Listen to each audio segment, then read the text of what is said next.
Welcome back to our channel DND logics.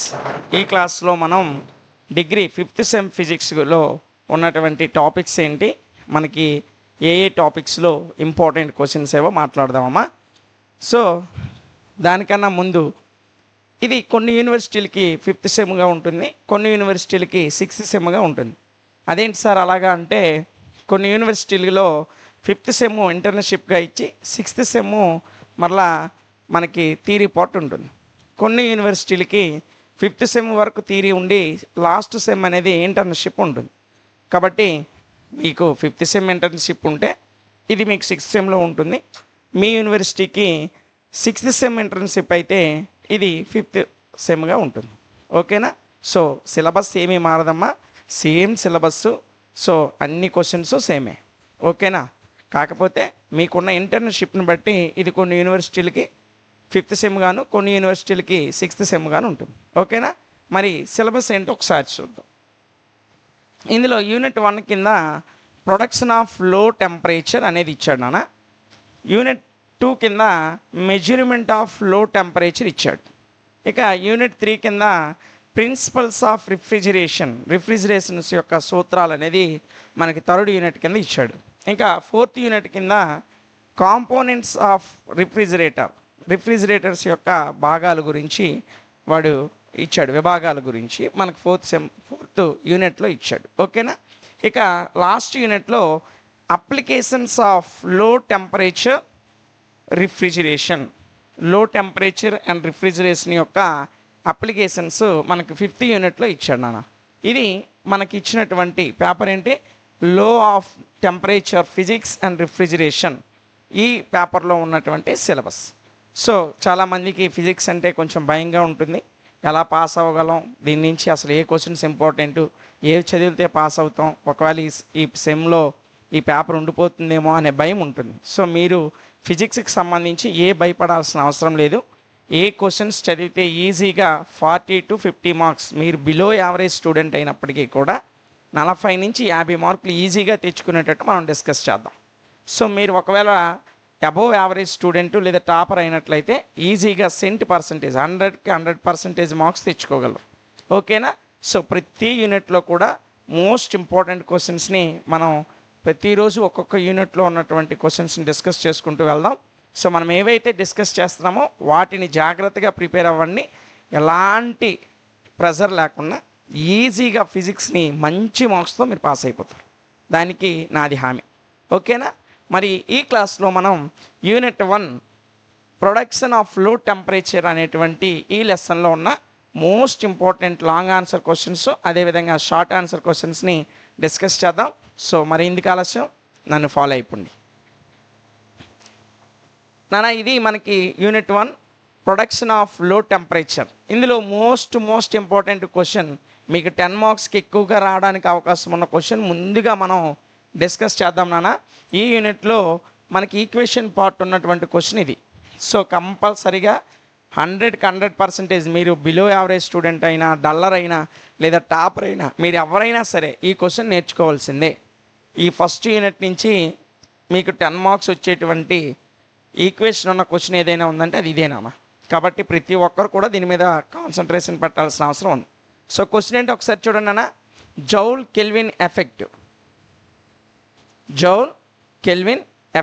ఈ Joule kelvin effect గురించి, అదేవిధంగా దీని యొక్క ఈక్వేషన్ గురించి మనం డీటెయిల్గా రాస్తే 10 మార్కుల్లో హాఫ్ మార్క్ కూడా తీసేయడు. సో కొంచెం ఈక్వేషన్ ఎక్కువగా ఉన్నప్పటికీ కూడా మనకి క్వశ్చన్ అనేది అర్థమైతే ఈజీగా ఈక్వేషన్ ఇట్టే లాగేస్తాం.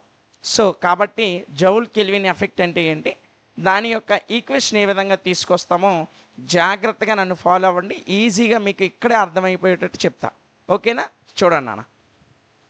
when a gas under a constant high pressure is passed through a porous plug to region of low pressure. ఇక్కడ ఏం లేదు, ఒక గ్యాస్ అనేది ఒక కాన్స్టెంట్ హై ప్రెజర్ అండి, అంటే ఒక స్థిరమైనటువంటి హై ప్రెజర్, అధిక పీడనం గల ప్రాంతం నుంచి ఒక లో ప్రెజర్, తక్కువ పీడనం గల ప్రాంతానికి పోరస్ ప్లగ్ గుండా, ఏ ప్లగ్ నానా, పోరస్ ప్లగ్ గుండా పాస్ అవుతున్నప్పుడు అంటే అధిక ప్రెజర్ నుంచి అంటే ఎక్కువ ప్రెజర్ ఉన్న ప్రాంతం నుంచి తక్కువ ప్రెజర్ ఉన్న ప్రాంతానికి పోరస్ ప్లగ్ గుండా గ్యాస్ అనేది పాస్ అవుతుంటే change in temperature is directly proportional to pressure difference. దాని యొక్క ఉష్ణోగ్రతలో మార్పు ఏదైతే ఉందో చేంజ్ ఇన్ టెంపరేచర్ ఉష్ణోగ్రతలో మార్పు ఏదైతే ఉందో ఆ మార్పు అనేది దాని ప్రెజర్ డిఫరెన్స్లో అంటే హయ్యర్ ప్రెజర్కి లో ప్రెజర్కి మధ్యన ఉన్న డిఫరెన్స్ ఉంటుంది కదా, ఆ డిఫరెన్స్కి టెంపరేచర్ యొక్క మార్పు అనేది డైరెక్ట్లీ ప్రపోర్షనల్ అంటే అనులోమానుపాతంలో ఉంటుంది. అంటే టెంపరేచర్ మారుతూ ఉంటే అంటే టెంపరేచర్ పెరుగుతూ ఉంటే వీటి యొక్క డిఫరెన్స్ అనేది పెరుగుతూ ఉంటుంది, ప్రెజర్ మధ్యన ఉన్న డిఫరెన్స్ అనేది పెరుగుతూ ఉంటుంది. టెంపరేచర్ తగ్గుతూ ఉంటే ఆ రెండు ప్రెజర్స్ మధ్యన ఉన్నటువంటి డిఫరెన్స్ అనేది తగ్గుతూ ఉంటుంది. ఇలా ఒకటి పెరుగుతుంటే రెండోది పెరగడం, ఒకటి తగ్గుతుంటే రెండోది తగ్గడం, ఈ ప్రాసెస్నే మనం డైరెక్ట్లీ ప్రపోర్షనల్ అంటాం, అనులోమానుపాతము అంటాం తెలుగులో. అర్థమైందా? ఇది జౌల్ కెల్విన్ ఎఫెక్ట్ నాన్న. చూడండి, ఇక్కడ మనం ఏం నేర్చుకోలేదు, సింపుల్గా ఒక గ్యాస్ అనేది అంటే ఒక వాయువు అనేది హై ప్రెజర్ గల ప్రాంతం నుంచి లో ప్రెజర్ గల ప్రాంతానికి పోరస్ ప్లగ్ గుండా వెళ్తున్నప్పుడు దాని టెంపరేచర్లో మార్పు అనేది ఆ రెండు ప్రెజర్స్ మధ్యన ఉన్న డిఫరెన్స్ తేడా ఏదైతే ఉందో ఆ తేడాకి డైరెక్ట్లీ ప్రపోర్షనల్ అనులోమానుపాతంలో ఉంటుంది. క్లియర్? అర్థమైంది కదా నాన్న? చూడండి, అయితే మనకి ఈ Joule Kelvin coefficient van der Waals ఈక్వేషన్కి సంబంధించి మనం ఏదైతే ఇప్పుడు ఎఫెక్ట్ గురించి మాట్లాడామో దాని యొక్క ఈక్వేషన్ రాబట్టాలి. సో మనకి ఈ క్వశ్చన్లో ఈక్వేషన్ పార్ట్ మోస్ట్ ఇంపార్టెంట్. మీరు ఇప్పుడు మనం నేర్చుకున్న డెఫినేషన్ ఏదైతే ఉందో అది రాస్తే ఒక 2 మార్క్స్ మాత్రం వేస్తాడు. సో మనకు రిమైనింగ్ 8 మార్క్స్ కూడా ఈక్వేషన్ పార్ట్ మీద ఆధారపడి ఉంటుంది. కాబట్టి ఈక్వేషన్ పెద్ద కష్టమేంటి లేదు నాన్న, చాలా ఈజీగా మీకు వచ్చేస్తుంది. చూడండి, అలాగ ఒక 10 నిమిషాలు మీ కాన్సన్ట్రేషన్ని మీరు క్లాస్ మీద పెట్టినట్లయితే ఈజీగా మీకు 10 మార్క్స్ తీసుకొచ్చే బాధ్యత నాది. ఓకేనా? మరి ఈక్వేషన్ నేర్చుకుందామా? చూడండి, from van der Waals gas equation. Van der Waals gas equation మీ అందరికీ తెలిసినానా? From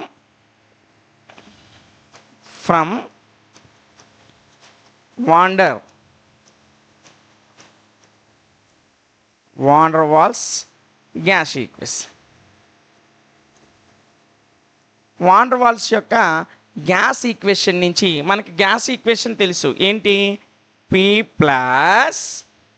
plus A by V square, P plus A by V square into V minus B is equal RT.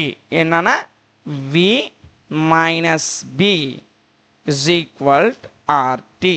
ఇది van der Waals యొక్క gas equation అన్న. ఇది మీరు గుర్తుపెట్టుకోవాలి. ఓకేనా? From van der Waals gas equation, van der Waals యొక్క gas equation నుంచి ఏంటి ఆ gas equation?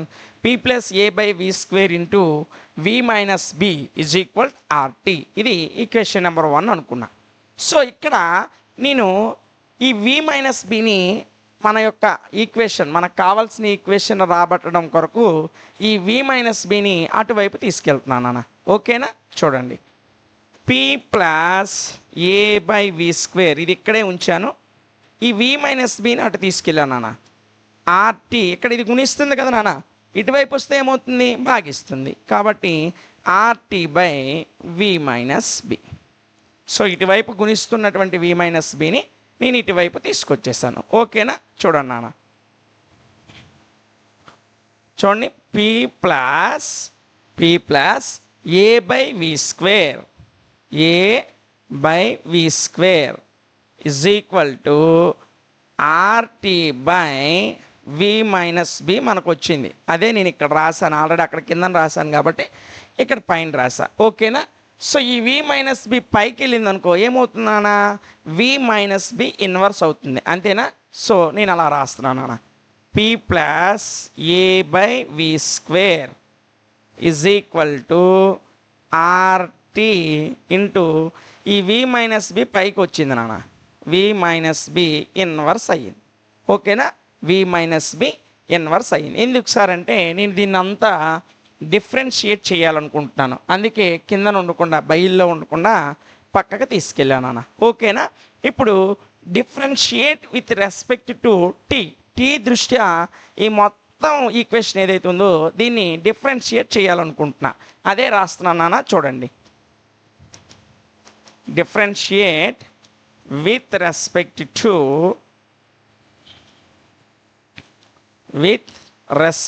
To T. Capital T దృష్ట్యా ఈ మొత్తం ఈక్వేషన్ని నేను డిఫరెన్షియేట్ చేయాలనుకుంటున్నా. సో డిఫరెన్షియేట్ చేసేటప్పుడు ఇదేమవుతుందనా, do P by do T అవుతుంది. ఈ పీ ఏమవుతుందనా, do P by do T అవుతుంది.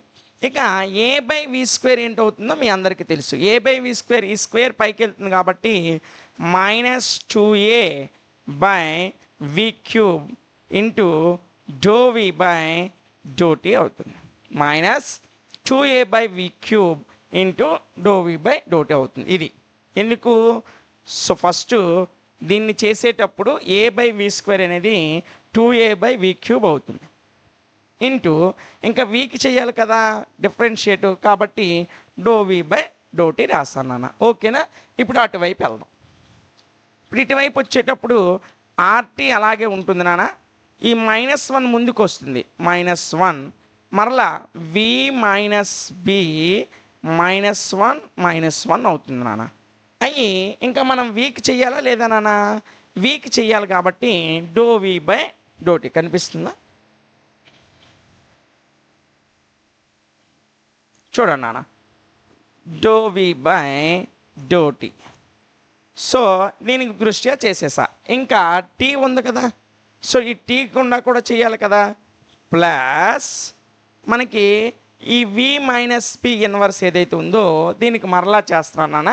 వి minus B inverse into R into do T by do tea.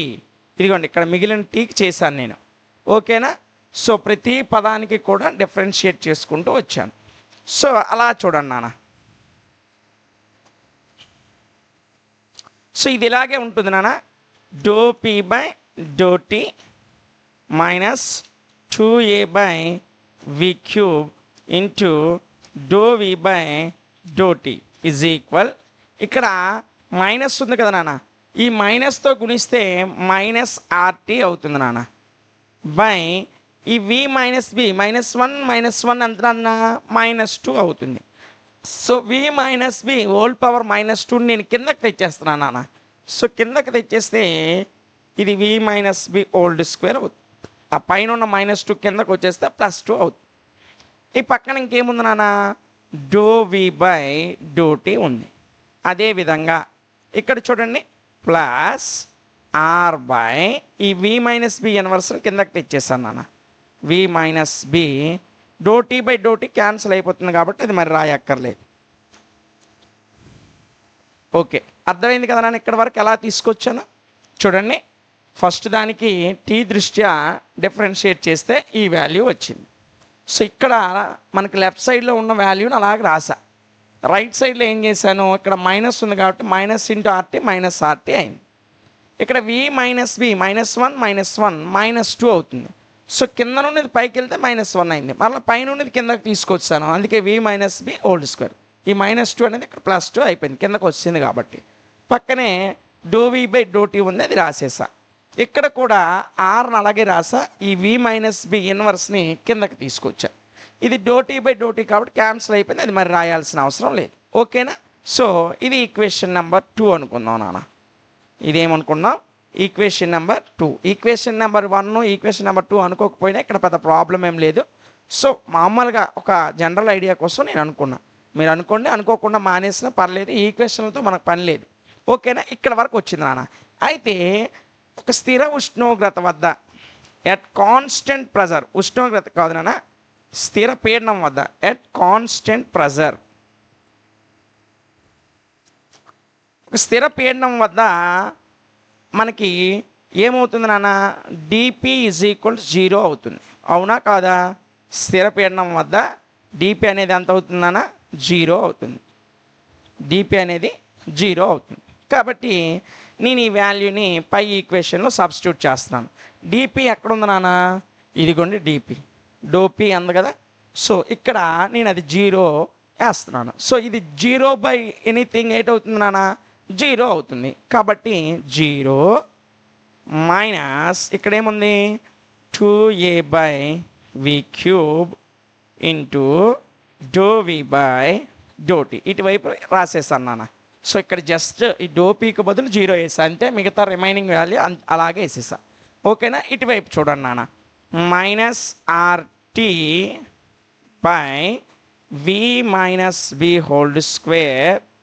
∂v/∂t plus R/v-v అటున్న వాల్యూస్ యాజ్ ఇట్ ఈస్గా అలా వేసేసా. ఓకేనా? క్లియర్ కదా నాన్న? చూడండి ఇక్కడ 0 ఇది మైనస్ ఉంది. నేను లెక్క సౌలభ్యం కొరకు ఈ -RTని = అవతలకు తీసుకొస్తే ఏమవుతుందన్న +RT అవుతుంది కదా. సో ఈ మొత్తం వాల్యూని నేను ఇటువైపు తీసుకొచ్చాను అన్న. సో ఆ వాల్యూని ఇటువైపు తీసుకొస్తున్నా. ఇటువైపు వచ్చింది కాబట్టి -RT అనేది +RT అయింది. RT/v-v²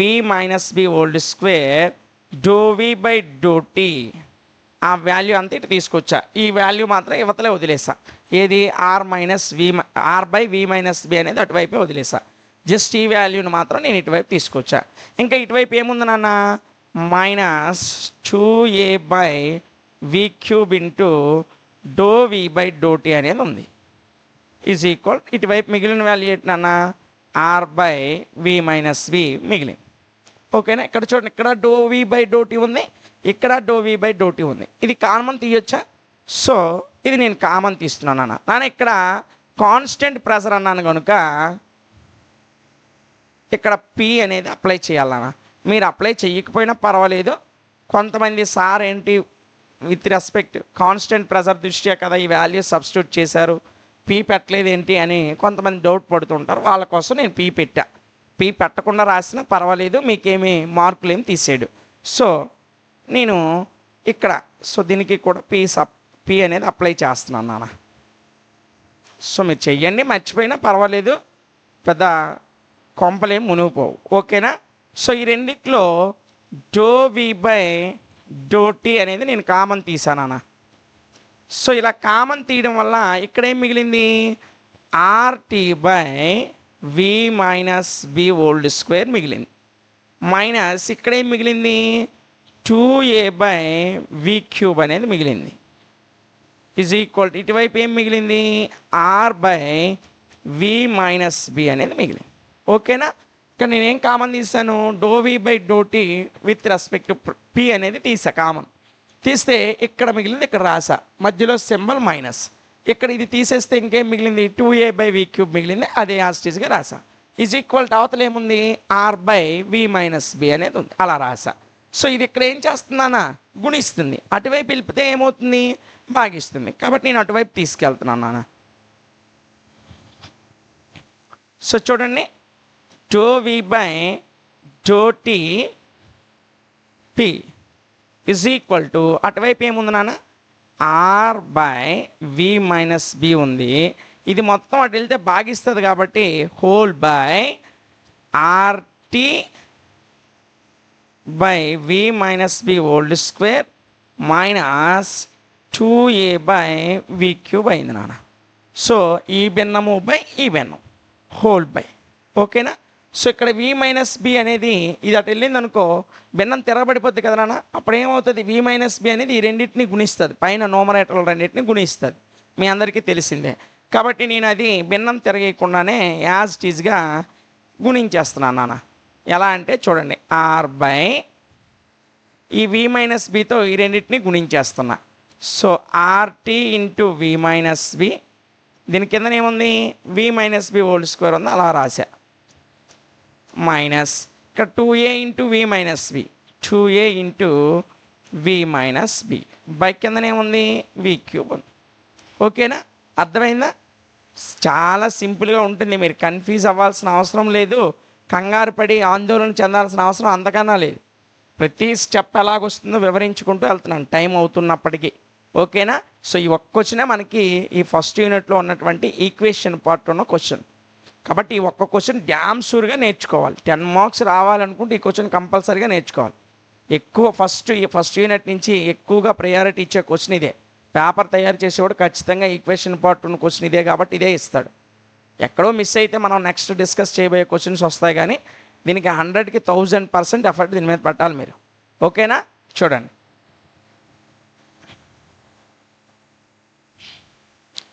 నాన్న, ఇక్కడ v-b ఉంది, ఇక్కడ v-b హోల్ స్క్వేర్ ఉంది. అంటే ఇందులో ఒకదానికి ఇక్కడ v-bకి క్యాన్సిల్ అయిపోయింది నాన్న.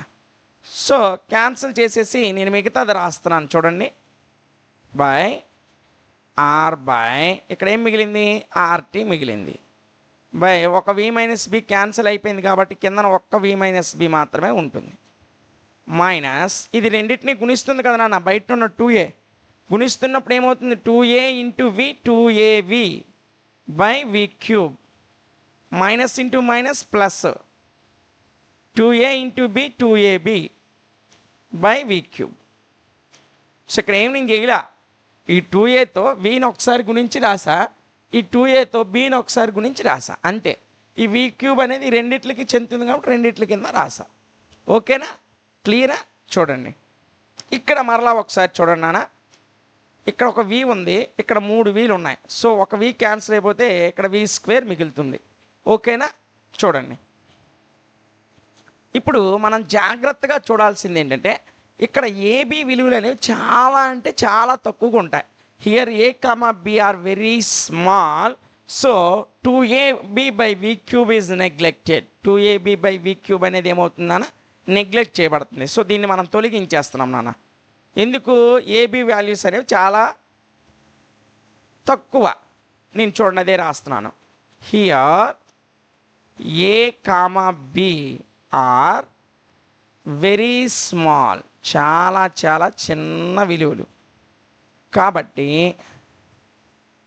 So 2ab by v cube is neglected. So కాబట్టి 2a బై v క్యూబ్ అనేది మనం నెగ్లెక్ట్ చేసాం, అంటే తర్వాత దాన్ని మరి రాయాల్సిన అవసరం లేదు. సో అది తీసేసి మిగతాది రాద్దాం నాన్న.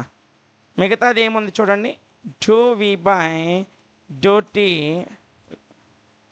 p, ఇక్కడ r బై ఇక్కడ ఏం మిగిలింది నాన్న?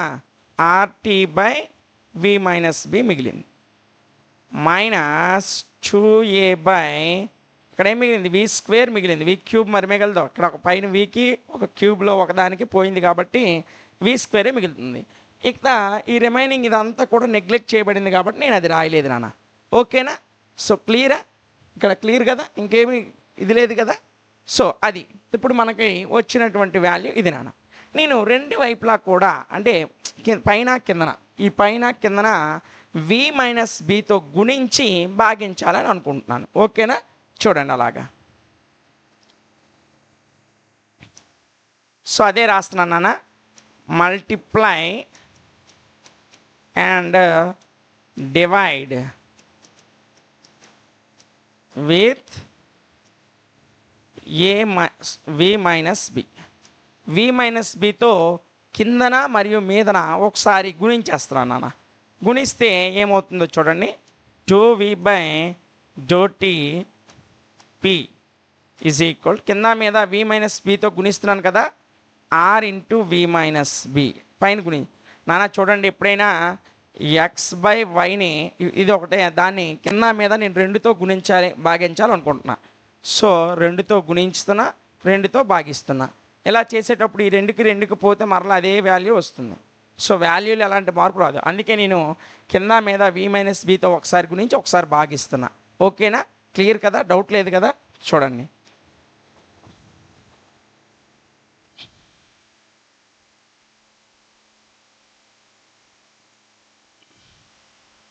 ఇక్కడ ఏముంది నాన్న?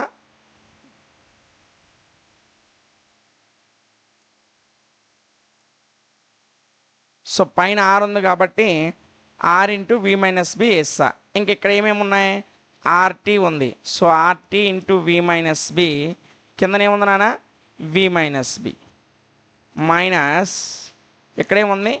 2a ఉంది ఇంటూ v-b బై v² ఉంది. సో కింద మీద, సో పైన v-bతో గురించా, కింద కూడా ప్రతి భిన్నాన్ని v-bతో గురించా. ఈ v-b క్యాన్సిల్ అయిపోతే మరలా అదే వాల్యూ వస్తుంది. ఓకేనా? చూడండి నాన్న.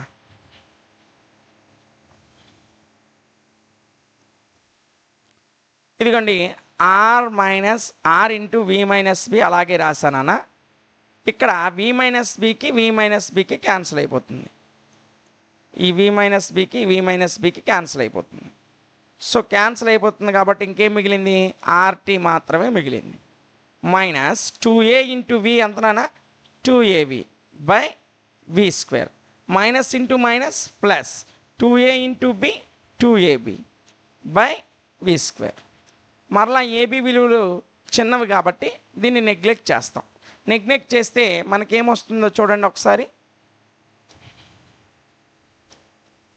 Are into V minus B by RT minus, ఇక్కడ చూడండి అన్న జాగ్రత్తగా, ఇక్కడ ఒక వి ఉంది, ఈ స్క్వేర్ ఉంది, కట్ అయిపోతే ఇక్కడ ఏం మిగిలింది? 2a బై వి మాత్రమే మిగులుతుంది.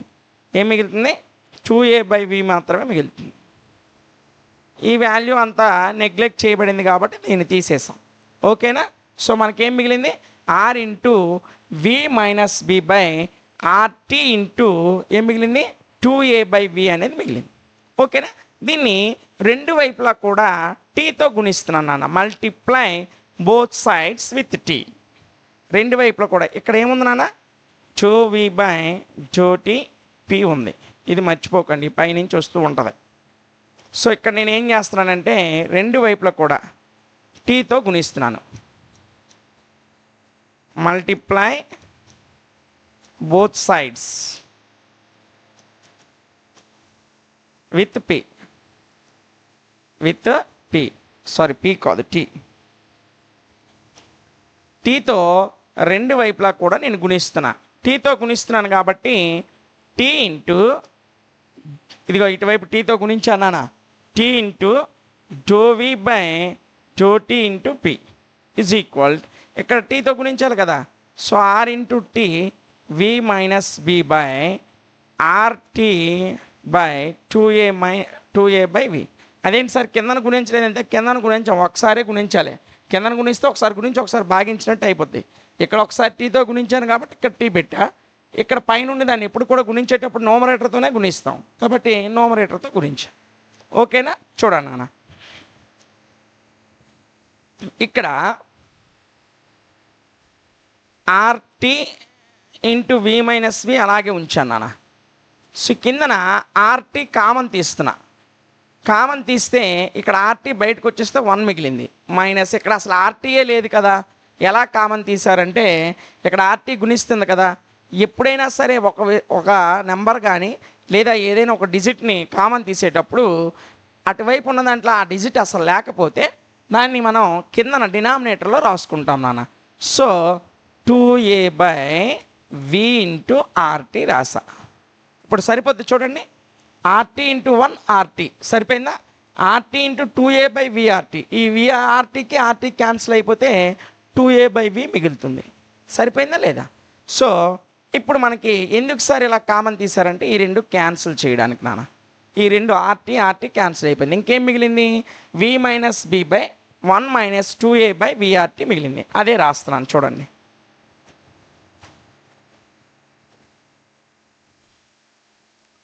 ఇదిగండి వి మైనస్ బి, ఇదంతా దేంట్లోనా? Do V by do T P. ఇటువైపు టీ ఉంది నాన్న, అది మర్చిపోకండి. So V minus B by 1 minus 2a by VRT, ఇదే కదా. సో ఇది అటు వెళ్ళిపోయిన దానికి ఏమవుతుంది? గుణించిన ప్లేస్లోకి వెళ్ళిపోతే ఇన్వర్స్ అవుతుంది. సో అదే రాస్తున్నాను చూడండి. ఇది పైకి తీసుకెళ్తున్నా. 1 minus 2a by VRT inverse. ఇది T into do V by do T యొక్క వాల్యూ. ఎక్కడ? కాన్స్టెంట్ ప్రెజర్ వద్ద. V minus B into 1 minus 2a by VRT inverse నాన్న.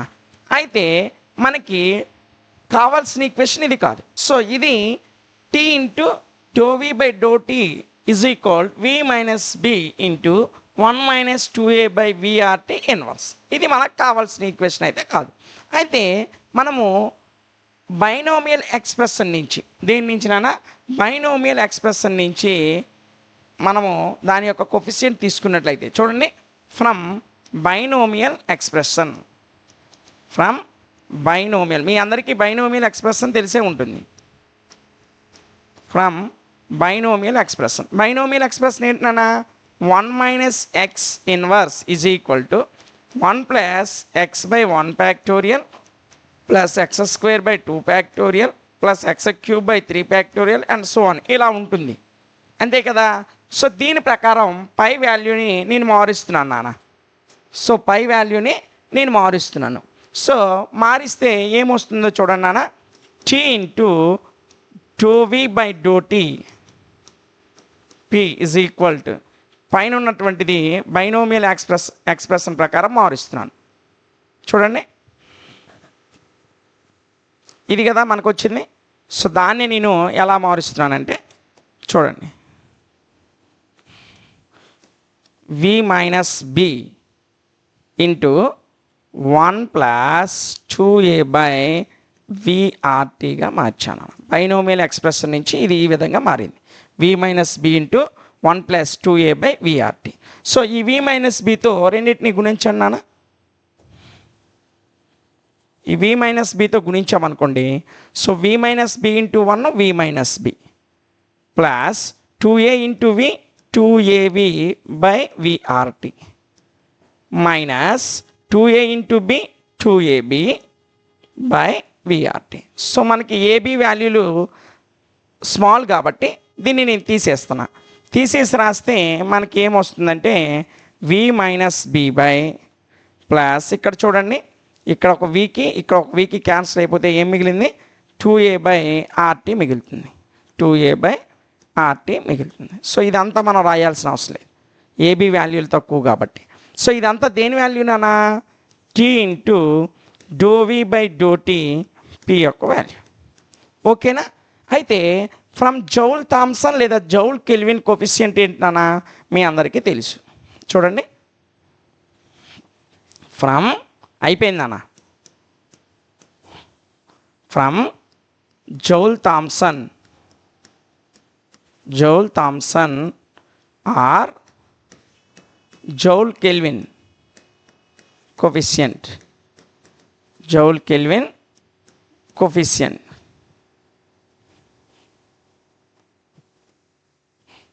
Joule Thomson or Joule Kelvin coefficient ఏంటి, Joule Thomson Joule Kelvin coefficient ఏంటి, mu is equal 1/Cp is equal T into do V by do T minus V. ఇదే కదా Joule Thomson లేదా Joule Kelvin యొక్క coefficient. మనకి T into do V by do T P విలువ మనకు తెలుసా తెలీదా, ఇక్కడ పి రాయండి. సో దీని వాల్యూ మన దగ్గర ఉందా లేదా, ఆ వాల్యూని ఇక్కడ సబ్స్టిట్యూట్ చేస్తున్నాను నాన్న. చూడండి, 1/Cp ఇక్కడ T into do V by do T P value ఇక్కడ రాస్తున్నాను. Do V by do T P value మనకి ఎంత వచ్చింది, v minus B plus 2a by RT వచ్చింది. అదే రాస్తున్నా, v minus B plus 2a by RT. దేనికి బదులా, ఈ మొత్తం దానికి బదులుగా ఈ వాల్యూ రాసా. ఇంకా మనకి ఇక్కడ ఏముంది, పక్కన మైనస్ వి ఉంది, అది కూడా రాసా. సో ఇక్కడ మైనస్ వికి ఇక్కడ ఉన్న ప్లస్ వికి క్యాన్సిల్ అయిపోతుంది. దేనికి నాన్న, ఇక్కడ ఉన్నటువంటి ప్లస్ వికి ఈ మైనస్ వికి క్యాన్సిల్ అయిపోయింది. కలిపినప్పుడు రెండు పోతాయి కదా, ప్లస్ మైనస్ పోయాయి. పోతే ఇంకా ఏం మిగిలింది నాన్న, చూడండి, mu is equal 1/Cp into 2a by RT minus b మిగిలింది, 2a by RT minus b మిగిలింది. ఇది మనకి జౌల్ థామ్సన్ లేదా Joule Kelvin coefficient for van der Waals equation. అంతేనా, అయిపోయింది. సో దీన్ని ఒక బ్రాకెట్లో పెట్టుకోండి, ఇలా ఒక బ్రాకెట్ కొట్టండి. దీనికి కొట్టి కిందన ఏం రాస్తారంటే,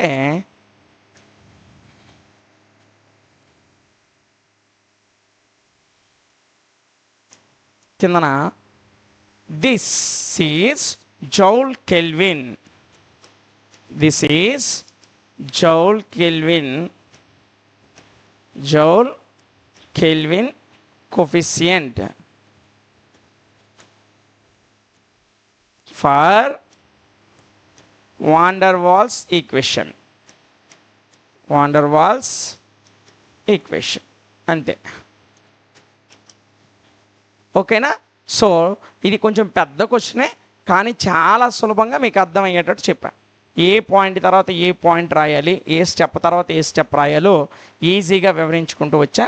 1-2 సార్లు చెప్తున్నప్పుడే పేపరు పెన్ను పెట్టుకొని ప్రాక్టీస్ చేస్తూ, నేను ఎలాగైతే ఒకదాని తర్వాత ఒక స్టెప్ వేసుకుంటూ వచ్చానో అదేవిధంగా పెన్ను పేపర్ పట్టుకొని ఒక స్టెప్ తర్వాత ఒక స్టెప్ వేసుకుంటూ రండి, చాలా ఈజీ అయిపోతుంది. ఓకేనా? ఇది ఫస్ట్ యూనిట్లో మనకు ఉన్నటువంటి ఈక్వేషన్ పార్ట్ నాన్న. సో ఈక్వేషన్ పార్ట్ ఉన్న క్వశ్చన్ ఇది ఒక్కటే, జౌల్ కెల్విన్ ఈక్వేషన్ మాత్రమే మనకి ఫస్ట్ యూనిట్లో ఉన్నటువంటి ఈక్వేషన్ పార్ట్. సో మిగతా క్వశ్చన్స్ అన్నీ కూడా ఈక్వేషన్లు ఉండవు, చాలా ఈజీగానే ఉంటాయి. ఇది ఫస్ట్ యూనిట్లో ఉన్నటువంటి most important long answer question. ఇంకొక most important long answer question ఏంటో ఒకసారి చూద్దాం నాన్న. ఇది చూడండి, క్వశ్చన్ ఏంటో, Joule Thomson effect on porous plug experiment. Porous plug ఎక్స్పెరిమెంట్లో జౌల్ థామ్సన్ ఎఫెక్ట్ ఏ విధంగా ఉంటుంది? ఇది ఒక లాంగ్ ఆన్సర్ క్వశ్చన్ అన్న, వీడు మనకి ఇచ్చినటువంటి క్వశ్చన్. ఇందులో ఈక్వేషన్స్ ఏమి ఉండవు, ఇందులోనే కాదు ఇంకా మనం డిస్కస్ చేసే ఏ క్వశ్చన్లో కూడా ఉండవు, ఫస్ట్ క్వశ్చన్లోనే మాత్రమే ఉంటాయి. ఓకేనా? సో జౌల్ థామ్సన్ ఎఫెక్ట్ అనేది మనకి పోరస్ ప్లగ్ ఎక్స్పెరిమెంట్లో ఏ విధంగా ఉంటుందో ఒకసారి చూద్దాం. చాలా సులభంగా ఉంటుంది, ఒక 5-8 నిమిషాలు మాత్రమే పడుతుంది. కాబట్టి దీని మీద మీ కాన్సన్ట్రేషన్ని జస్ట్ ఒక 5 to 8 minutes ఉంచండి. ఓకేనా? చూడండి, when the gas is transferred from constant high pressure area to లో ప్రెజర్ ఏరియా. ఒక స్థిరమైనటువంటి అధిక పీడనం గల ప్రాంతం నుంచి, అంటే హై ప్రెజర్ ఉన్నటువంటి ఒక కాన్స్టెంట్ ఏరియా నుంచి లో ప్రెజర్ ఉన్నటువంటి ఒక కాన్స్టెంట్ ఏరియాకి మనకి గ్యాస్ అనేది ట్రాన్స్ఫర్ అవుతున్నట్లయితే, అంటే హై ప్రెజర్ ఉన్న ప్లేస్ నుంచి లో ప్రెజర్ ఉన్నటువంటి ప్లేస్కి గ్యాస్ అనేది ట్రాన్స్ఫర్ అవుతూ ఉంది. అలా ట్రాన్స్ఫర్ అవుతున్నప్పుడు దేని ద్వారా? త్రూ పోరస్ ప్లగ్ ద్వారా ఈ గ్యాస్ అనేది ట్రాన్స్ఫర్ అవుతుంది హై ప్రెజర్ నుంచి లో ప్రెజర్కి. అలా అయితే దెన్ ఇట్స్ టెంపరేచర్, అప్పుడు ఆ గ్యాస్ యొక్క టెంపరేచర్ ఏదైతే ఉందో అది చేంజెస్, మారుతూ ఉంటుంది. అలా టెంపరేచర్లో వచ్చేటువంటి ఆ మార్పునే known as Joules Thomson effect. అలా టెంపరేచర్లో వచ్చే మార్పు ఏదైతే ఉందో దాన్నే జౌల్ థామ్సన్ ఎఫెక్ట్ అంటాం. ఓకేనా? ఇప్పుడు మీకు అర్థమయ్యేటట్టు మరలా చెప్తా చూడండి. ఎప్పుడైతే ఒక హై ప్రెజర్ కలిగినటువంటి ప్రాంతం నుంచి, అంటే ఒక ప్లేస్ నుంచి, ఇప్పుడు ఒక ప్లేస్ ఉందమ్మా, ఇక్కడ హై ప్రెజర్ ఉంది, ఈ హై ప్రెజర్ కలిగిన ప్లేస్ నుంచి పక్కనే ఉన్న లో ప్రెజర్ గల ప్లేస్కి పోరస్ ప్లగ్ గుండా మనకి గ్యాస్ అనేది పాస్ అవుతుంది. అప్పుడు దాని యొక్క టెంపరేచర్లో తగ్గుదల అనేది వస్తుంది, అంటే మార్పు వస్తుంది. అంటే ఫస్ట్ దానికి ఎంతైతే టెంపరేచర్ ఉందో అది మారుతూ ఉంటుంది. ఇలా టెంపరేచర్లోనే వచ్చేటువంటి చేంజెస్ ఏవైతే ఉన్నాయో దాన్ని జౌల్ థామ్సన్ ఎఫెక్ట్ అంటాం. అర్థమైంది కదా?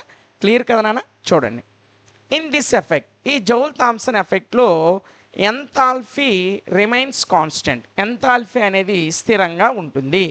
This is known as throttling process. దీన్ని, ఈ ఎంథాల్పీ కాన్స్టెంట్గా ఉండేటువంటి ఈ ప్రాసెస్ ఏదైతే ఉందో దాన్ని థ్రోటింగ్ ప్రాసెస్ అని పిలుస్తాం. ఓకేనా నాన్న? ఇక్కడ వరకు అర్థమైంది కదా? చూడండి, దీని యొక్క ఎక్స్ప్లెనేషన్ ఒకసారి చూద్దాం.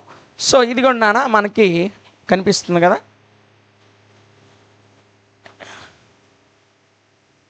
దీని డయాగ్రామ్ ఎలాగ ఉంటుంది నాన్న?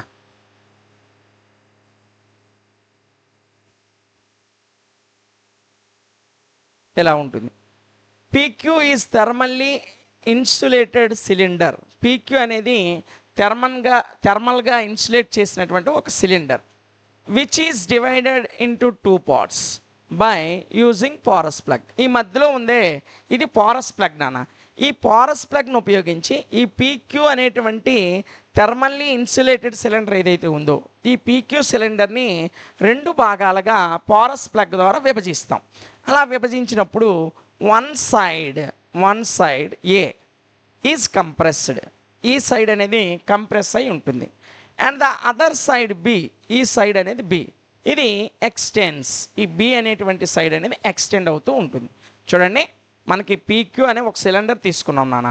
ఈ సిలిండర్ మధ్యలో పోరస్ ప్లగ్ ద్వారా ఈ సిలిండర్ అనేది 2 భాగాలుగా విభజించబడింది. ఇందులో ఒక సైడు ఏ అనేటువంటి సైడు కంప్రెస్ చేయబడితే బి అనే సైడు ఎక్స్టెండ్ చేయబడింది. ఓకేనా? చూడండి, when the gas is compressed on one side of porous plug, ఎప్పుడైతే పోరస్ ప్లగ్కి ఒకవైపు గ్యాస్ అనేది కంప్రెస్ చేయబడిందో then work done of gas, ఆ గ్యాస్ చేసే పని P1V1 అన్న. ఆ గ్యాస్ చేసే పని ఏంటి? P1V1. ఇదిగోండి P1V1. Next other side, on the other side of porous plug యొక్క మరొక వైపు వర్క్ డన్ ఈజ్, ఇటువైపు జరిగే పని P2V2. ఇటువైపు జరిగే పని ఏంటన్నా? P2V2. సో అటువైపు కంప్రెస్ చేయడం వల్ల జరిగే పని P1V1, ఇటువైపు ఎక్స్టెండ్ చేయడం వల్ల జరిగే పని P2V2. ఇప్పుడు రిజల్టెంట్ వర్క్, ఫలితంగా జరిగినటువంటి పని ఏదైతే ఉందో అది P2V2 మైనస్ P1V1. అర్థమైంది కదా ఇక్కడ వరకు? చూడండి, let U1 and U1 U2 అనేవి be the internal energies both sides of porous plug. ఈ పోరస్ ప్లగ్కి 2 వైపులా ఉండేటువంటి ఇంటర్నల్ ఎనర్జీస్ U1 U2 అనేవి అంతర్గతంగా ఉన్నటువంటి శక్తులు అనుకుంటే చేంజ్ ఇన్ ఇంటర్నల్ ఎనర్జీ, వీటి యొక్క ఇంటర్నల్ ఎనర్జీలో వచ్చే మార్పు U1 మైనస్ U2గా ఉంటుంది. ఓకేనా? సో ఇది నాన్న.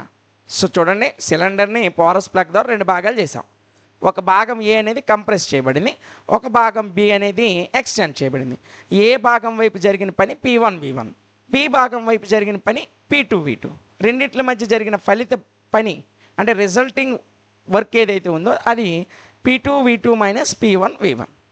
సో U1 U2 అనే దాని లోపల ఉన్నటువంటి ఇంటర్నల్ ఎనర్జీస్ అనుకుంటే వాటి మధ్యన ఉన్నటువంటి చేంజ్ ఏదైతే ఉందో అంటే మార్పు ఏదైతే ఉందో అది U1 మైనస్ U2. ఇక్కడ వరకు అర్థమైంది కదా నాన్న? చూడండి, వర్క్ డన్ ఆన్ ఇంటర్నల్ ఎనర్జీస్లో జరిగిన పని P2V2 minus P1V1 is equal U1 minus U2.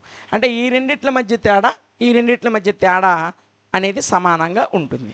So ఇప్పుడు ఈ U1 వైపు P1V1 అనేది పట్టుకు, ఇటువైపు మైనస్ P1V1 కదనా, అటువైపు U1 వైపు వెళ్ళిపోతే ప్లస్ P1V1 అయిపోయింది. అటువైపు ఉన్న U2 అనేది ఈజ్ ఈక్వల్ యువతలకు వస్తే P2V2 దగ్గరికి వస్తే ప్లస్ V2V2 అయింది. చూడండి, ఇక్కడ ఏమీ లేదు నాన్న, ఇక్కడ P2V2 ఇలాగే ఉంది.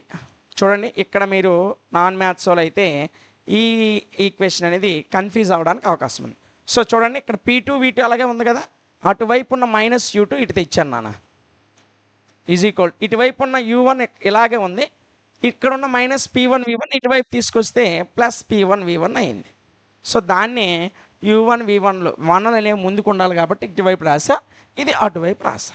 క్లియర్ కదా? ఓకే కదా? చూడండి, ఇప్పుడు ఈ మొత్తాన్ని U plus PV is equal constant అనుకుంటాం. సో ఇవన్నీ UPV కదా, so U plus PV is equal constant. So కాన్స్టెంట్ని హెచ్తో నేను సూచించా, కాన్స్టెంట్ని ఏ లెటర్తో సూచించానా? హెచ్తో సూచించా. So H is equal U plus PV. So ఇదే ఇన్ ద జౌల్ థామ్సన్ ఎఫెక్ట్లో ఎంథాల్పీ ఈజ్ కాన్స్టెంట్. ఓకేనా? సో మనకి చివరికి ఏమైంది? ఎంథాల్పీ అనేది కాన్స్టెంట్ అయింది. అంతేనా? చాలా సింపుల్, ఈజీ. ఓకేనా? సో మీరు కష్టపడాల్సిన అవసరం లేదు, మీకు కాన్సెప్ట్ అర్థమైపోతే ఈజీగా వచ్చేస్తుంది. ఇదిగోండి, జౌల్ థామ్సన్ ఎఫెక్ట్ అంటే ఏంటో చెప్పుకున్నాం.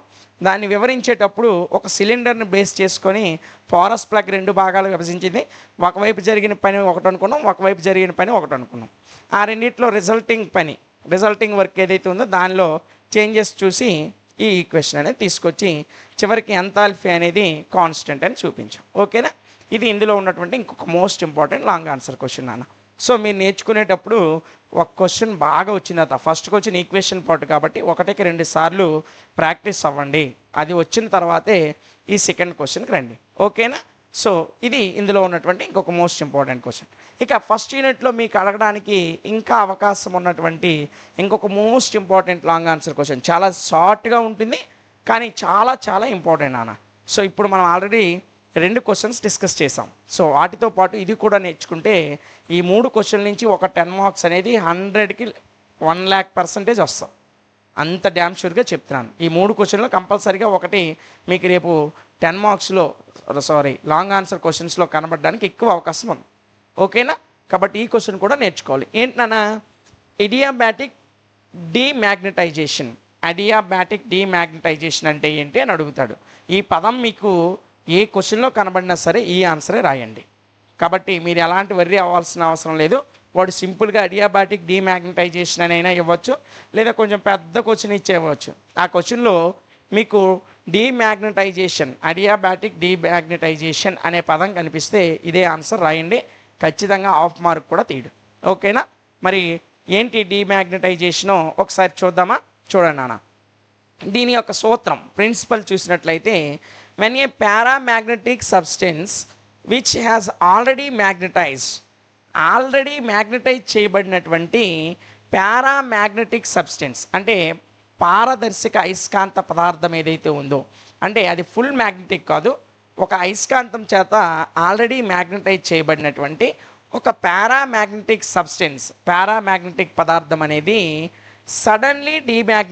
సడన్గా మ్యాగ్నటైజ్ అయస్కాంత ధర్మాన్ని కోల్పోవడాన్ని, డీమ్యాగ్నటైజ్ అవ్వడాన్ని, ఎప్పుడైతే సడన్గా డీమ్యాగ్నటైజ్ అవుతుందో, అంటే ఆల్రెడీ మ్యాగ్నటైజ్ చేయబడినటువంటి ఒక పారామ్యాగ్నెటిక్ అనేటువంటి సబ్స్టెన్స్ ఏదైతే ఉందో అది సడన్గా డీమ్యాగ్నటైజ్ అవుతుంది. అందువలన ద సబ్స్టెన్స్, అప్పుడు ఆ పదార్థం అనేది ఫాల్ ఇన్ టెంపరేచర్, దానిలో ఉష్ణోగ్రత అనేది తగ్గుదల జరుగుతుంది. ఎప్పుడైతే సింపుల్గా చెప్తాను చూడండి, కన్ఫ్యూజ్ అవ్వకూడదు. ఎప్పుడైతే ఆల్రెడీ మ్యాగ్నటైజ్ చేయబడినటువంటి ఒక పారామ్యాగ్నెటిక్ సబ్స్టెన్స్ అంటే పదార్థం, ఒక పారామ్యాగ్నెటిక్ సబ్స్టెన్స్ అనేది సడన్గా డీమ్యాగ్నటైజ్ అయిపోతే, అంటే అయస్కాంత ధర్మాన్ని కోల్పోతే, అప్పుడు అందులోని టెంపరేచర్ అనేది తగ్గిపోతుంది. ఓకేనా? అది డీమ్యాగ్నటైజ్ అవ్వగానే దానిలో ఉన్న టెంపరేచర్ అనేది మెల్లగా తగ్గుదలను ప్రదర్శిస్తుంది. ఓకేనా? ఇది ప్రిన్సిపల్ అన్న. ఇంకా దీని కన్స్ట్రక్షన్ ఒకసారి చూసినట్లయితే, దీని నిర్మాణం ఏ విధంగా ఉంటుందో ఒకసారి చూసినట్లయితే, when a paramagnetic substance is suspended in vessel A, ఒక పారామ్యాగ్నెటిక్ ఏదైతే ఉందో, ఒక పారామ్యాగ్నెటిక్ సబ్స్టెన్స్ అనేది సస్పెండెడ్ ఇన్ విజల్ ఏలో సస్పెండెడ్ అయ్యి ఉంది. అంటే విజల్ ఏలో అది ఉంచబడింది. ఏది? పారామ్యాగ్నెటిక్ సబ్స్టెన్స్ అనేది.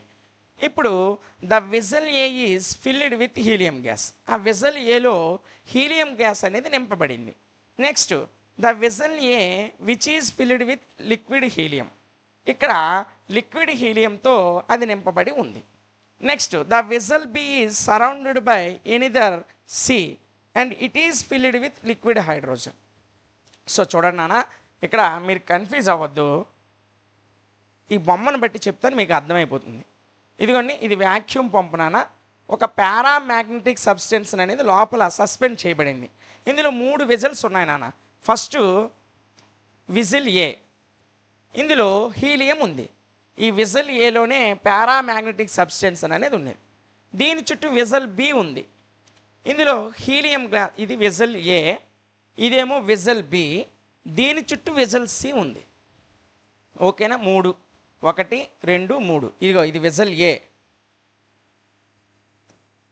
ఇది విజల్ ఏ, ఇందులో పారామ్యాగ్నెటిక్ సబ్స్టెన్స్ అనేది ఉంది. ఆ పారామ్యాగ్నెటిక్ సబ్స్టెన్స్తో పాటు హీలియం గ్యాస్ ఉంది. తర్వాత ఇది అందులో ఉంచబడింది, ఇంకొక విజల్ బిలో ఉంచబడింది. ఆ విజల్ బిలో ఏముంది? హీలియం లిక్విడ్ ఉంది. ఆ విజల్ బి మరలా అందులో ఉంచబడింది, విజల్ సిలో ఉంచబడింది. విజల్ సిలో ఉంచబడింది. ఈ విజల్ సి ఏముంది? లిక్విడ్ హైడ్రోజన్ ఉంది. అంటే విజల్ ఏలో హీలియం గ్యాస్ ఉంది, విజల్ బిలో లిక్విడ్ హీలియం ఉంది, విజల్ సిలో లిక్విడ్ హైడ్రోజన్ ఉంది. ఓకే, క్లియర్ కదా? చూడండి ద విజల్ ఏ, ఇక్కడ విజల్ ఏ అని పడింది, vessel B. The vessel B is filled with liquid helium. ఓకేనా? So next the vessel B is surrounded by another C, ఇంకొక విజల్తో, ఆ విజల్ ఏంటి? సితో సరౌండ్ చేయబడి ఉంది. ఈ విజల్ సిలో ఏముంది? లిక్విడ్ హైడ్రోజన్ ఉంది. ఇప్పుడు మనం మీకు క్లారిటీ వచ్చి ఉండాలి. దీని కన్స్ట్రక్షన్ ఎలా ఉంటుందంటే, ఒక విజల్ ఏ తీసుకున్నామమ్మా, అందులో పారామ్యాగ్నెటిక్ సబ్స్టెన్స్ అనేది పెట్టాం. ఈ విజల్ ఏని అలా తీసుకెళ్ళి ఇంకొక విజల్లో పెట్టాం, అది విజల్ బి. అందులో లిక్విడ్ హీలియం ఉంది.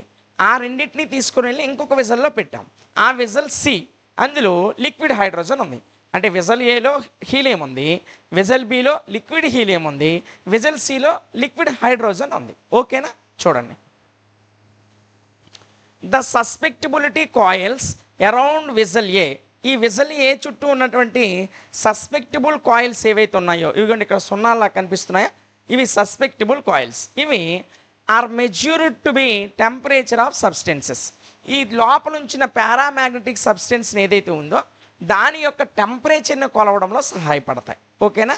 ఇది సో మనకి సింపుల్గా మీరు గుర్తుపెట్టుకోవాల్సింది అడియాబాటిక్ డీమాగ్నటైజేషన్ అంటే ఏంటంటే, ఒక పారామాగ్నెటిక్ సబ్స్టెన్స్ అనేది సడన్గా డీమాగ్నటైజ్ అయితే దాని ఉష్ణోగ్రతలో తగ్గుదల వస్తుంది, అంతే కథం. నెక్స్ట్ దీని కన్స్ట్రక్షన్ మనం చూసినట్లయితే, ఒక వెజల్ ఏలో పారామాగ్నెటిక్ సబ్స్టెన్స్ని ఉంచాం, అందులో హీలియం గ్యాస్ ఉంది. ఆ రెండింటిని తీసుకొని వెళ్ళి వెజల్ బిలో ఉంచాం, ఆ వెజల్ బిలో లిక్విడ్ హీలియం ఉంది. ఆ మూడింటిని తీసుకెళ్ళి ఇంకొక వెజల్లో పెట్టాం, అది వెజల్ సి, అందులో లిక్విడ్ హైడ్రోజన్ ఉంది. సో వీటిలో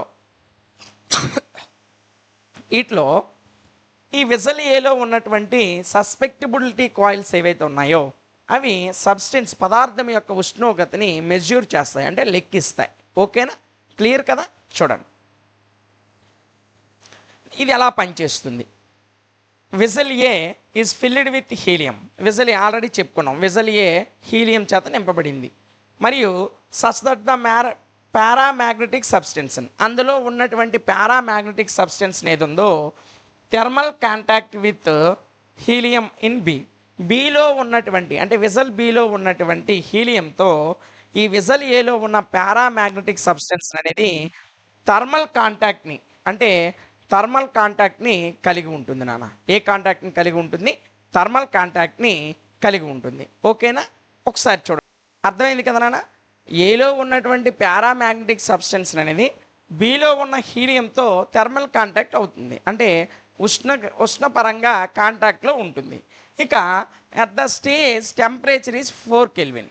ఆ దశలో ఉష్ణోగ్రత ఎంత ఉంటుందంటే 4 కెల్విన్ ఉంటుందన్న. ఎంత ఉంటుంది? 4 డిగ్రీ కెల్విన్ ఉంటుంది. ఓకేనా? సో చూడండి, when magnetic field is switched on, ఎప్పుడైతే మ్యాగ్నెటిక్ ఫీల్డ్ అనేది స్విచ్ ఆన్ అవుతుందో ద సబ్స్టెన్స్ ఈజ్ మ్యాగ్నటైజ్డ్. అందులో ఉన్న పదార్థం అనేది ఎప్పుడైతే మ్యాగ్నెటిక్ ఫీల్డ్ అనేది స్విచ్ ఆన్ అవుతుందో అందులో ఉంచబడిన పారామాగ్నెటిక్ ఏదైతే ఉందో అది మ్యాగ్నటైజ్ అవుతుంది, అంటే అయస్కాంత ధర్మాన్ని పొందుతుంది. Next the temperature of substance, ఆ పదార్థం యొక్క ఉష్ణోగ్రత అనేది ఇంక్రీజెస్, పెరుగుతుంది. మరియు heat flows from substance to liquid helium, liquid హీలియంలోకి హీట్ అనేది మెల్లగా ఫ్లో అవుతూ ఉంటుంది. ఓకేనా? సో నెక్స్ట్ ఏం జరుగుతుంది? ఆఫ్టర్ దట్, అది జరిగిన తర్వాత helium gas is pumped out from A నుంచి, అంటే వెజల్ ఏలో ఉన్న హీలియం గ్యాస్ ఏదైతే ఉందో అది బయటకు వచ్చేస్తుంది. అలా వచ్చేసిన తర్వాత so that paramagnetic substance thermally isolated, ఎప్పుడైతే ఏలో ఉన్న హీలియం గ్యాస్ బయటకు వచ్చేసిందో అప్పుడు ఆ ఏలో ఉన్న పారామాగ్నెటిక్ సబ్స్టెన్స్ అనేది థర్మల్లీ ఐసోలేట్ అవుతుంది. థర్మల్గా ఏమవుతుందన్నా? ఐసోలేటెడ్ అవుతుంది. అలా అయిన తర్వాత if magnetic field is switched off, ఇప్పుడు మ్యాగ్నెటిక్ ఫీల్డ్ అనేది స్విచ్ ఆఫ్ చేస్తాం. అలా స్విచ్ ఆఫ్ చేస్తే ఇట్స్ టెంపరేచర్ ఫాల్స్, దాని టెంపరేచర్ అనేది తగ్గిపోతుంది. So the fall in temperature, ఈ టెంపరేచర్లో తగ్గుదల అనేది మనం ఎలా గుర్తిస్తామంటే it is detected by susceptibility of coils. అందులో ఉన్న కాయిల్స్ యొక్క సస్పెక్టబిలిటీ ఆధారంగా టెంపరేచర్ యొక్క తగ్గుదల అనేది మనం గుర్తిస్తాం. ఇప్పుడు after that helium gas is pumped out from ఎప్పుడైతే హీలియం గ్యాస్ అనేది ఏ నుంచి బయటకు వచ్చేసిందో the paramagnetic substance thermally isolated. మరలా అదే పాయింట్ రాసాం, ఎప్పుడైతే బయటకి హీలియం గ్యాస్ వచ్చేసిందో అందులో ఉన్న పారామాగ్నెటిక్ సబ్స్టెన్స్ అనేది థర్మల్లీ ఐసోలేటెడ్ అవుతుంది. So if magnetic field is switched of, మరలా ఇప్పుడు ఆల్రెడీ చెప్పుకున్నాం, స్విచ్ ఆఫ్ చేస్తే అది దేని ద్వారా గుర్తించబడుతుందంటే సస్పెక్టబిలిటీ ఆఫ్ కాయిల్ యొక్క సస్పెక్టబిలిటీ. ఎందుకు 2 సార్లు రాసామంటే ఇది ఇక్కడ తన ధర్మాన్ని ప్రదర్శిస్తూ ఉంటుంది. ఓకేనా? సో స్విచ్ ఆన్ చేస్తే మ్యాగ్నటైజ్ అవుతుంది, స్విచ్ ఆఫ్ చేస్తే దాని యొక్క పారామాగ్నటిజాన్ని ప్రదర్శించడం ఆపేస్తుంది. సో ఉష్ణోగ్రతలో తగ్గుదల అనేది ఫాల్ ఇన్ టెంపరేచర్లో తగ్గుదల అనేది ఏ విధంగా గుర్తిస్తాం? కాయిల్, అందులో ఉంచిన కాయిల్ యొక్క సస్పెక్టిబిలిటీ ద్వారా గుర్తిస్తాం. ఓకేనా నాన్న? సో ఇది దానికి సంబంధించినటువంటి పూర్తి విధానం. సో ఇప్పుడు వరకు మనం 3 లాంగ్ ఆన్సర్ క్వశ్చన్స్ని డిస్కస్ చేసాం. సో ఈ 3 లాంగ్ ఆన్సర్, ఫస్ట్ క్వశ్చన్ ఒకటే ఈక్వేషన్ పార్ట్ నాన్న, మిగతాదంతా కూడా చాలా చాలా ఈజీ క్వశ్చన్సే. సో ఫస్ట్ క్వశ్చన్ మాత్రమే మీరు 1కి 2 సార్లు ప్రాక్టీస్ చేయాల్సి ఉంటుంది. మిగతా 2 కూడా చాలా షార్ట్ ఆన్సర్ లాగే ఉంటాయి, చాలా షార్ట్ అండ్ స్వీట్గా ఉంటాయి. ఈజీగా ఈ 3 క్వశ్చన్లు నేర్చేసుకుంటే 10 మార్కులు అనేది, లాంగ్ ఆన్సర్ క్వశ్చన్ ఎన్ని మార్కులు అయితే అన్ని మార్కులు డ్యామ్ షూర్గా వచ్చేస్తాయి. ఓకేనా? మరి ఈ యూనిట్లో ఉన్నటువంటి short answer questions 4 marks questions మనకు తెలియాలి కదా. సో ఒక 5-10 నిమిషాల్లో ఒక most important questions, short answer questions 2 ఉన్నాయి. అవేంటో ఒకసారి చూసేద్దాం. ఒక 10 నిమిషాలు మీ కాన్సన్ట్రేషన్ పెట్టండి. ఓకేనా? చూడండి నాన్న, ప్రిన్సిపల్ ఆఫ్ రీజనరేటివ్ కూలింగ్ యొక్క ప్రిన్సిపల్స్ అడిగాడు, సూత్రాలు అడిగాడు నాన్న. సో చాలా చాలా ఇంపార్టెంట్ నాన్న. ఇది మనకి 4 మార్క్స్కి వచ్చేటువంటి short answer question. In producing లో టెంపరేచర్స్ని ఉత్పత్తి చేయడంలో దీని ప్రిన్సిపల్స్ ఏ విధంగా ఉంటాయి చూడండి. First step is liquefy the air by the process of joule kelvin cooling ప్రక్రియ ద్వారా మొదటి స్టెప్లో ఏమవుతుందంటే ఎయిర్ అనేది, గాలి అనేది లిక్విఫై అవుతుంది, అంటే లిక్విడ్ రూపంలోకి మారుతూ ఉంటుంది. When a gas passed through the porous plug, ఎప్పుడైతే పోరస్ ప్లగ్ గుండా గ్యాస్ అనేది పాస్ అవుతుందో ఆ గ్యాస్ అనేది సఫర్స్ ఫాల్ ఇన్ టెంపరేచర్. అలా పోరస్ ప్లగ్ గుండా వెళ్తున్నటువంటి గ్యాస్ యొక్క టెంపరేచర్ అనేది తగ్గుతూ ఉంటుంది. నెక్స్ట్ 2 పాయింట్లు డిస్కస్ చేసాం. ఇంకొక point, the cooled gas emerging from the orifice అంటే ఒక చిన్న కన్నము లేదా రంధ్రం నాన్న. సో చల్లగా ఉన్నటువంటి గాలి ఏదైతే ఉందో అది ఎమర్జింగ్ ఫ్రమ్ ద ఓరిఫీస్ అంటే ఒక రంధ్రము నుంచి ఉద్భవిస్తుంది. The incoming gas is cooled, ఇక్కడ లోపలికి వస్తున్నటువంటి గాలి ఏదైతే ఉందో అది చల్లగా ఉంటుంది. And expanding through the orifice become more cooled, ఎప్పుడైతే అది రంధ్రము ద్వారా ఎక్స్పాండ్ అవుతుందో ఇంకా చల్లబడిపోతుంది. ఇది ఒకటి. ఎన్ని పాయింట్స్ నాన్న? 1, 2, 3 పాయింట్స్ డిస్కస్ చేసాం. ఇంకొక 2 పాయింట్స్ నాన్న చూడండి. యాజ్ దిస్ ప్రాసెస్, ఈ ప్రక్రియలో ఈజ్ కంటిన్యూడ్ అంటే ఈ ప్రాసెస్ అనేది కంటిన్యూ చేస్తూ ఉన్నట్లయితే ద గ్యాస్ ఎమర్జింగ్ ఫ్రమ్ ఓరిఫీస్, ఈ ఓరిఫీస్ నుంచి ఉద్భవిస్తున్నటువంటి గాలి ఏదైతే ఉందో అది ప్రోగ్రెసివ్లీ కూల్డ్, నెమ్మదిగా చల్లబడుతూ ఉంటుంది. ఓకేనా? సో అల్టిమేట్లీ ఇక చివరగా చూసినట్లయితే a temperature is reached at which the gas is liquefied under the pressure available there, అక్కడ అవైలబుల్గా ఉన్నటువంటి ప్రెజర్, ఏ ప్రెజర్ అయితే ఉందో ఆ ప్రెజర్కి టెంపరేచర్ ఎప్పుడైతే రీచ్ అవుతుందో ఆ రీచ్ అవ్వగానే గ్యాస్ అనేది లిక్విఫై అవుతుంది, అంటే గ్యాస్ అనేది లిక్విడ్ అయిపోతుంది. చూడండి, నీటి ఆవిరి గ్యాస్ రూపంలో ఉంటుంది. స్థిర ఉష్ణోగ్రత దగ్గరికి తీసుకురాగానే ఆ ఆవిరి రూపంలో ఉన్న గాలి అనేది నీరు రూపంలోకి మారిపోతుంది. అంతేనా? గాలి తుప్పరలు మంచులాగా, తెల్లవారి మంచులాగా పడి కొంతసేపటికి టెంపరేచర్కి గురవ్వగానే నీటి బిందువుల్లా జారిపోతాయి. అంటే గ్యాస్ అనేది లిక్విడ్గా మారిందా లేదా? అలా టెంపరేచర్ ఎప్పుడైతే అక్కడ అందుబాటులో ఉన్న ప్రెషర్కి దగ్గరగా రీచ్ అవుతుందో అప్పుడు గ్యాస్ అనేది లిక్విఫై అవుతుంది. అంతే. జస్ట్ 5 పాయింట్లు. ఈ 5 పాయింట్లు రాస్తే రేపు ఫస్ట్ యూనిట్ నుండి ఈ క్వశ్చన్ మీకు ఇస్తే 4 మార్క్స్ అనేది హాఫ్ మార్క్ కూడా తీయడానికి వీలు లేకుండా మీకు వచ్చేస్తుంది. ఓకేనా? ఇది ఇంపార్టెంట్ 4 మార్క్స్ క్వశ్చన్ అన్న. ఇక ఇందులో ఉన్న ఇంకొక షార్ట్ ఆన్సర్ క్వశ్చన్, ఇది కూడా ఒక 3-4 పాయింట్లే ఉంటుంది. అదేంటో చూడండి అన్న. ప్రాపర్టీస్ ఆఫ్ సబ్స్టెన్సెస్ ఎట్ లో టెంపరేచర్ వద్ద పదార్థ ధర్మాలు ఏ విధంగా ఉంటాయి అడిగాడు. ప్రాపర్టీస్ అంటే ధర్మాలన ఏ విధంగా ఉంటాయి ఒకసారి చూడండి. ఫర్ ఆల్ సబ్స్టెన్సెస్, అన్ని పదార్థాలకి the atomic heat tends become 0. అన్ని పదార్థాల్లో అటామిక్ హీట్ అనేది తన యొక్క హీట్ని 0 చేసేస్తుంది. అంటే టెన్స్ అంటే మొగ్గు చూపడం నాన్న, మారడం. ఎక్కడికి మారుతుంది? 0కు మారిపోతుంది. Absolute 0 of temperature is reached. అలా 0కు మారడం వల్ల ఉష్ణోగ్రత, టెంపరేచర్ యొక్క అబ్సల్యూట్ 0 అనేది రీచ్ అవుతుంది. ఇది ఫస్ట్ పాయింట్. రెండోది చూడండి. The magnetic susceptibility of paramagnetic salts like copper sulphate. Copper sulphate లాంటి పారామాగ్నెటిక్ సాల్ట్స్ ఏవైతే ఉన్నాయో వీటి యొక్క మ్యాగ్నెటిక్ సస్పెక్టిబిలిటీ అనేది inversely as absolute temperature, absolute టెంపరేచర్కి ఇన్వర్స్లీ వ్యతిరేకంగా ఉంటుంది. ఏం లేదు, పారామాగ్నెటిక్ సాల్ట్స్ అయినటువంటి కాపరు అదేవిధంగా సల్ఫేటు లాంటి యొక్క మ్యాగ్నెటిక్ సస్పెక్టిబిలిటీ అనేది దాని టెంపరేచర్ యొక్క యాబ్సల్యూట్ ఏదైతే ఉందో, అంటే యాబ్సల్యూట్ జీరో అంటాం కదా, ఆ టెంపరేచర్ యాబ్సల్యూట్కి ఇన్వర్స్లీ వ్యతిరేకంగా ఉంటుంది. ఇది రెండో పాయింట్. ఓకేనా? చూడండి, ఇది ఒక ధర్మం నాన్న, ఫస్ట్ ధర్మం, ఇది రెండో ధర్మం. మూడో ధర్మం ఎంట్రోఫీ ఆఫ్ సబ్స్టెన్స్, పదార్థం యొక్క ఎంట్రోఫీ అనేది tends to zero value, zero వాల్యూకి మారుతుంది. ఎప్పుడు? When it is at very low temperature, ఎప్పుడైతే పదార్థము తక్కువ ఉష్ణోగ్రతలో లో టెంపరేచర్ వద్ద ఉంటుందో అప్పుడు దాని యొక్క ఎంట్రోఫీ అనేది జీరో వాల్యూకి టెండ్ అవుతుంది, జీరో వాల్యూకి మారుతుంది. ఇది ఒక ధర్మం నాన్న. ఎన్ని? 1, 2, 3, మూడే ప్రాపర్టీస్ మాట్లాడాం. ఇక చూసుకున్నట్లయితే ఇంకొకటి, దిస్ ప్రాపర్టీ ఆఫ్ మెటల్స్, మెటల్స్కు ఉన్నటువంటి ఈ ధర్మం ఏదైతే ఉందో అది completely losing the electrical resistance, పూర్తిగా దాని యొక్క మెటల్స్ యొక్క ఎలక్ట్రికల్ రెసిస్టెన్స్ అనేది ఈ ధర్మం కారణంగా, ఏ ధర్మం కారణంగా, ఎప్పుడైతే దాని ఉష్ణోగ్రత లో అవుతుందో అప్పుడు దాని ఎంట్రోఫీ అనేది జీరోకి వచ్చేస్తుంది.